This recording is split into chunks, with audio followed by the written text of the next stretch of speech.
bonjour Marcelin, sayonara à notre jolie Eva et bonjour à vous. Comme chaque matin, on prend le pouls de la situation politique, économique et sociale du pays grâce au remarquable travail de mes confrères de la presse écrite. Et on va démarrer avec Fraternité Matin. Et la tournée européenne du chef de l'État qui s'exprimait hier devant le Parlement européen à Strasbourg en ces termes « Il faut plus d'emplois pour combattre l'immigration illégale ». Le journal propose aussi un formidable reportage sur le cancer des enfants. Parents et malades sont dans le désarroi. On continue avec l'intelligent d'Abidjan qui revient sur les conséquences donc de ces pluies diluviennes et vous dit ce qui est prévu pour les victimes. Le quotidien fait aussi des révélations sur Samori Touré, qui n'est jamais entré à Bondoukou pour faire la guerre. On en reparle lors de la revue de presse.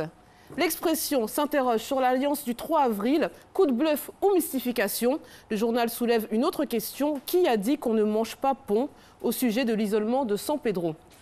On poursuit avec la une très politique de l'Inter. On y retrouve Guillaume Soro face à un dilemme, nous dit la couverture. Et en ce qui concerne la cache d'armes retrouvée à Bouaké, Soul to Soul a été entendu hier.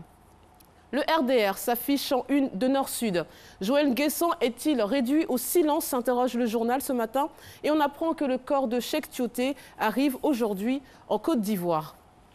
Soir Info s'intéresse à la situation sécuritaire et titre « Des armes de guerre et des treillis de la FACI saisies ».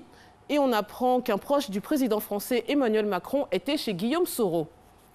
Notre Voix consacre sa une à la marche du 17 juin avec les mots de Pascal Affine-Guessant. « Notre pays va très mal, nous allons protester ». Il appelle les souscripteurs d'Agrobusiness à descendre dans la rue. Et on finit avec le mensuel Diaspora News qui propose le portrait de Sibeth Ndiaye qui est passé de l'ombre à la lumière et une interview de Marie Biti, DG de MTM Moni Côte d'Ivoire. Alors, la une n'est pas apparue. Dommage pour vous. La revue de presse en long, en large et en travers, c'est à 6h45. À tout à l'heure. Elle sera très culturelle.